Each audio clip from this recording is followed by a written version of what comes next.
You're listening to Online Pet Health Podcasts with Dr. Megan Kelly. Continuing education for veterinarian rehabilitation therapists. Learn more at onlinepethealth.com. Hey vet rehabbers! Today we are going to be revisiting a Facebook Live conversation that happened in our Hydro Vet Rehabbers Facebook group. We have 4 amazing online communities on Facebook: the Hydro Vet Rehabbers, Small Animal Vet Rehabbers, Equine Vet Rehabbers, and for those you that own vet rehab practices, the Business Vet Rehabbers. So this one was a Q&A session with Susanna Alwen from Greyfriars Hydrotherapy and Veterinary Rehabilitation in Guildford in the United Kingdom. And we chatted about pain and hydrotherapy. I think you guys are going to love this one. Okay, so the broad subject of the webinar is pain, but obviously pain is a massive topic. So I'm going to try and make it relevant to, how people as hydrotherapists, what they need to know about it. So we're going to touch on what it is, how you define it, and a little bit about the physiology of how it works, because that obviously makes it easier to understand.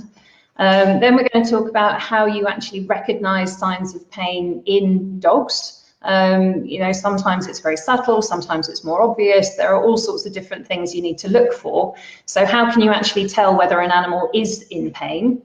How pain affects them? So what are the limitations if they're still in pain? Can you still do your job as a hydrotherapist? And then we're going to look a little bit about the drugs that we use to manage pain and the techniques we use to manage pain. So, it's good for hydrotherapists to be able to read a meds list and go, okay, well, I know what that patient is on in order to control their pain, know what that's trying to achieve, but also know what potential side effects they might see as well. So they know whether to swim the dog on that day or maybe not swim the dog on that day, so that they can plan their treatments more effectively. And then we're going to see how hydrotherapy can actually play a very important part in pain relief as well. Awesome. So for those of you, thanks. I see we've got a few viewers on. If you guys have any questions, you can just post them in the comment section below. And for those of you that are watching after the live, so you're just watching the recording, if you post your questions, Susanna or myself will do our best in the next few days just to answer your questions. So when we normally advertise this, we post it in the group, and we did have a question, Susanna. So if I can actually just ask you that first question. Yeah, sure. How do you know if a dog is on enough pain relief, particularly if they are not showing any outward signs of pain, but are still struggling with range of motion and gait? Okay, so if we think about that question, you have to break it down into, okay, what are the signs that a dog might be showing that would indicate it's in pain? So obviously lameness could indicate that the dog is in pain, and poor range of motion could indicate that the dog is in pain.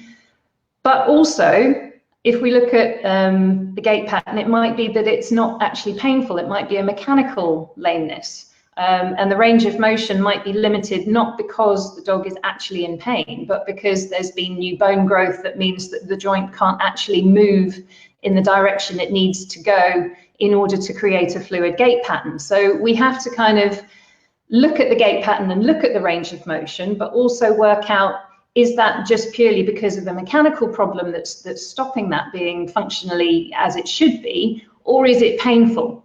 So in terms of the other part of the question, which are what the outward signs are, sometimes it's really subtle. Sometimes signs of pain can be something like a lip lick. So when we're taking the joint through its range of motion, if the joint just, we flex, say, an elbow, if we flex the elbow and you come up against a hard end feel, so we flex it and it won't go any further, but the animal is totally oblivious to the fact that we've done it, then we're assuming that that action wasn't painful. And so it's probably bony changes that have actually caused the restriction in range of motion, and therefore that might be more accountable for the lameness rather than pain.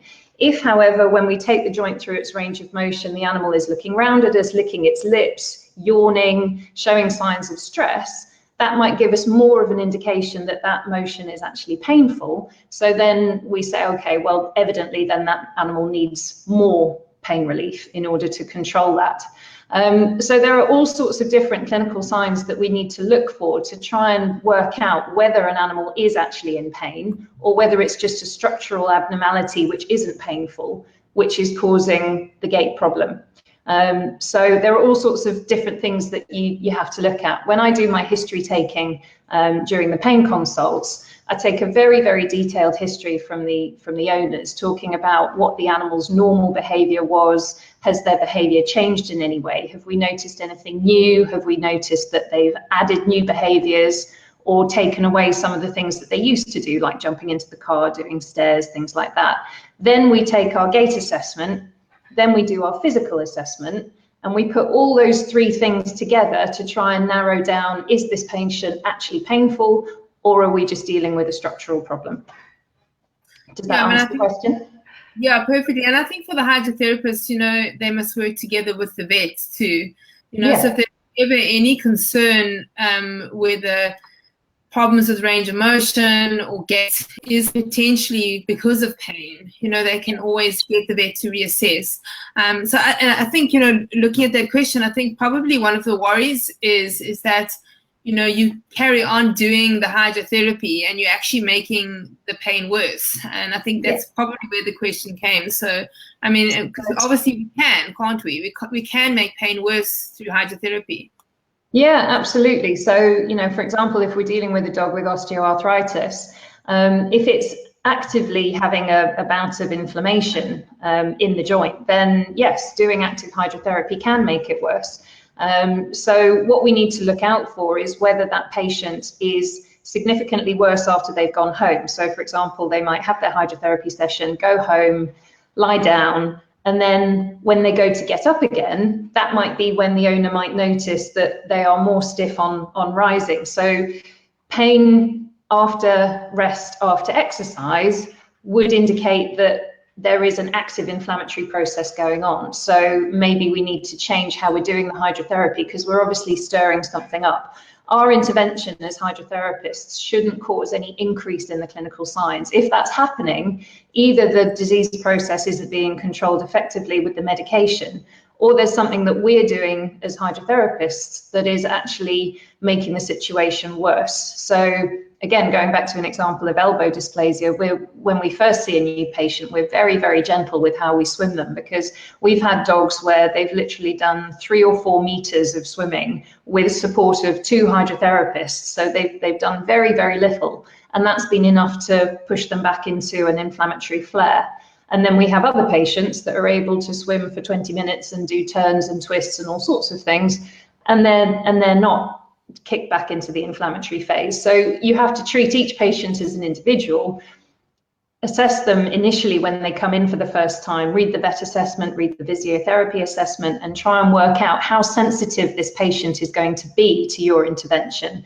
And then just go really, really gently and slowly to begin with, and then try and build it up. And always monitor how they are afterwards. Warn the owner of things that they might need to look out for. So stiffness after rest, after exercise, possibly lasting into the following day, increase in lameness, reluctance to move, all those sorts of things will give you an indication as to whether your intervention has actually made the situation better or worse. And if you're in any doubt at all, always refer back to the vet and say, can you do another pain assessment? Maybe we need to increase the medication. Do you find a lot of the soreness and stiffness that they might get is just really in the initial phase when you start introducing hydrotherapy? Yes. Once they get fit, but you can have those cases, obviously, and this is one of the reasons it's so important to reassess every single time you see your patients, to check with the owner to see how they're doing, because they can be really, really fit and they can have a flare-up, or something could have happened that the owner's maybe not aware of. They could have splayed or slipped and flared up a joint or something like that.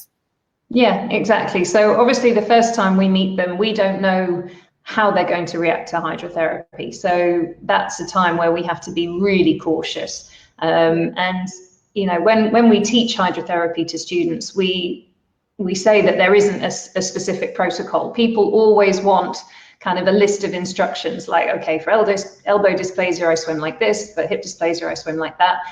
Because each individual is different, there is no such thing. So we always give kind of guidelines. So for example, for elbows, you might start with straight line swimming, minimal swim to begin with. So you're taking the elbow through its normal range of motion of flexion and extension, but you're not trying to get them to abduct or adduct or do anything that might precipitate a flare. Very, very gently to start with. And then you gradually, once you've established what motion doesn't cause a flare, then you can then build on it. But yes, absolutely. Even if you've been swimming a dog for years and years, it might be that that morning they went and chased a squirrel in the park or did something slightly out of the ordinary, or it might be associated with just a deterioration in the disease itself that suddenly means that they are experiencing a flare. And then obviously we have to tailor our hydrotherapy protocol accordingly. So it's very important before you even get the dog anywhere near the pool, even if it's a long-standing client, that you ask the client, how is everything? And you use your own eyes and your own hands to clarify, is what the client telling you accurate? Because so many times they walk in and you go, yeah, how's everything been? And they go, yeah, fine, absolutely fine. And then you see the dog walk up the ramp and you go, hang on, it's markedly more lame than it was the last time I saw it. So then on further questioning, they say, oh yeah, well, you know, it did fall over yesterday, or it did go chasing a squirrel or a fox or something, and it's done something crazy. And so they wouldn't have volunteered that information. You have to use your own eyes and your own judgment, and then kind of prompt them to give up the information that you're looking for. But yes, those initial evaluations should be done after or before every single swim and after every swim. Yeah, I've got another question for you. What are the common misconceptions from owners and vets about pain? So one of the most common things is that stiffness isn't pain. So, you know, owners will often say, oh, when they get up in the morning, they're really stiff, but they're not painful.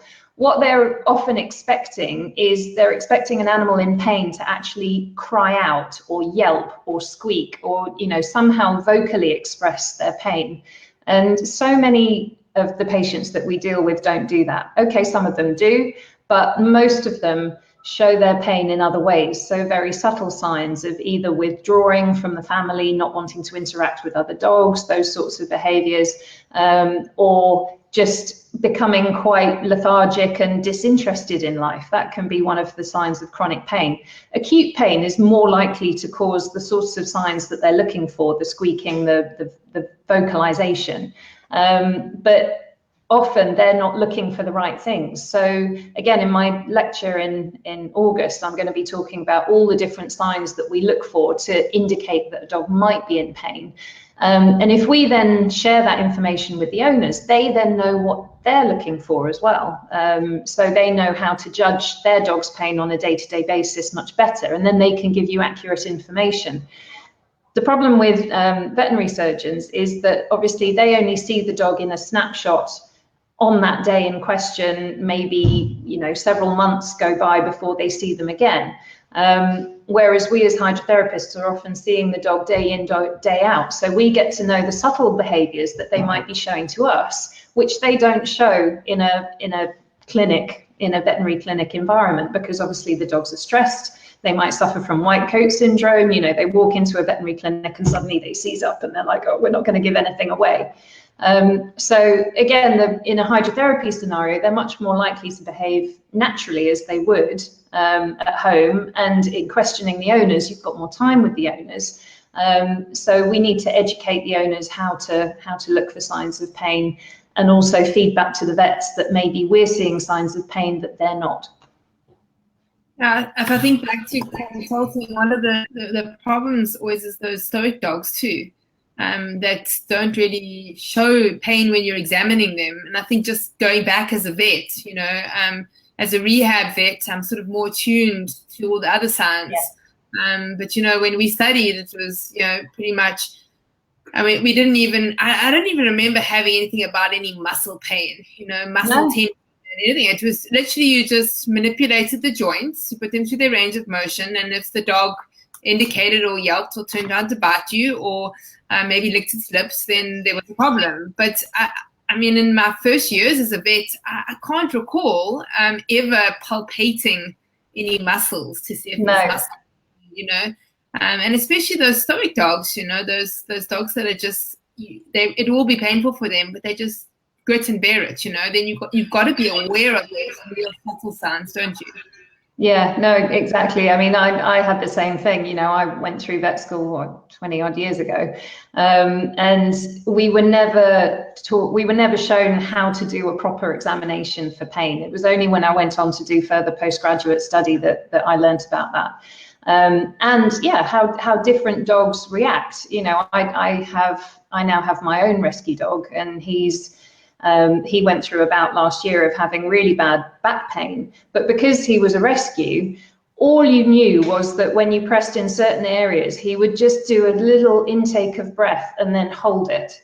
And then that was literally it. That was the only sign that he ever showed. So you have to have kind of within your head a whole range of possible clinical signs that the dogs might show, but you have to bear in mind their background, what they've been exposed to in the past, how much pain they might have been exposed to in the past, and they might have learned that showing pain is actually a disadvantage. Vocalizing or showing a sign of weakness might actually have led to further negative consequences in their lives. So then they just take it all in and they just zone out and go into another world.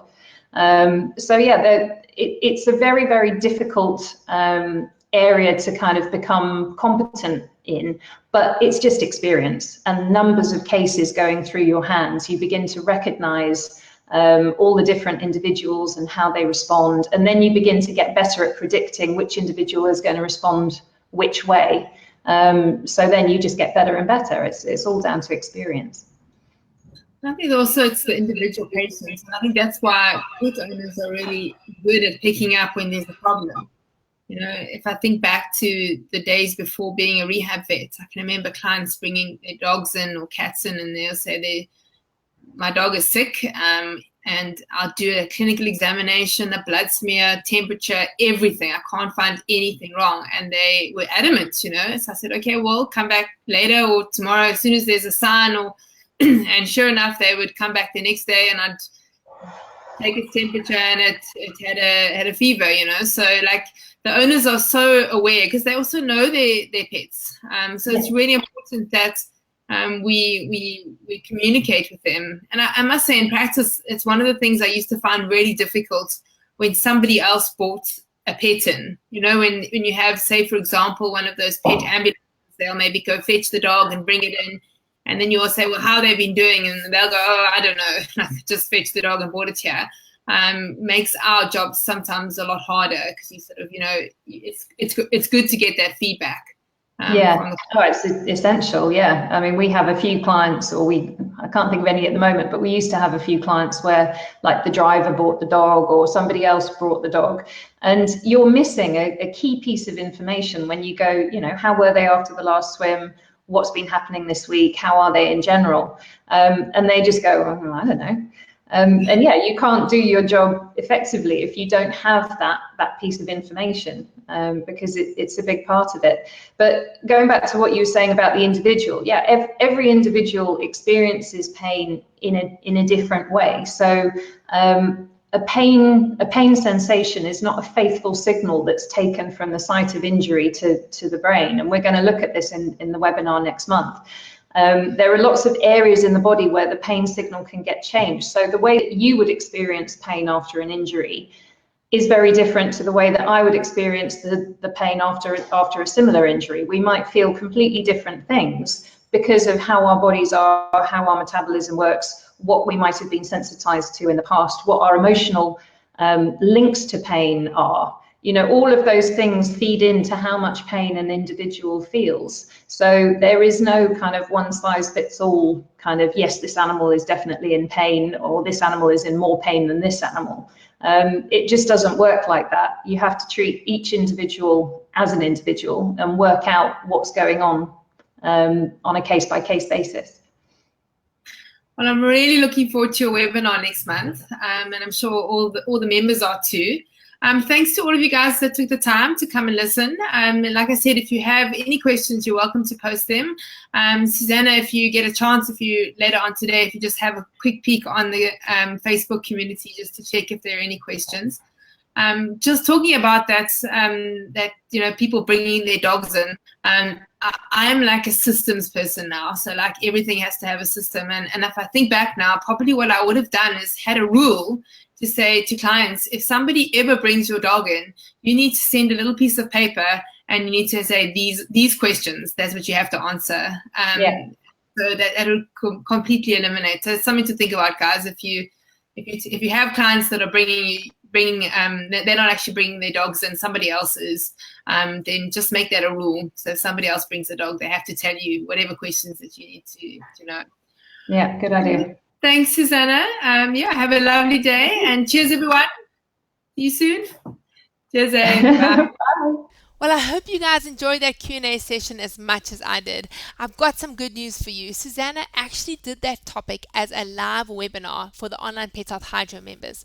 Now, for those of you that don't know, Online Pet Health has live webinars, and once the live has finished, that becomes a recording, which is now accessible on our members platform. But because it was such an awesome topic and we feel that you guys would learn so much more, for those of you that are interested, we are giving access to this recording to the whole vet rehab free. So all you need to do is go to onlinepethealth.com/EP89. That is episode 89, EP89. I'll say that again, onlinepethealth.com/EP89, and you can get access to the recording of Susanna Alwen's amazing lecture on pain and hydrotherapy. I hope you guys enjoy it.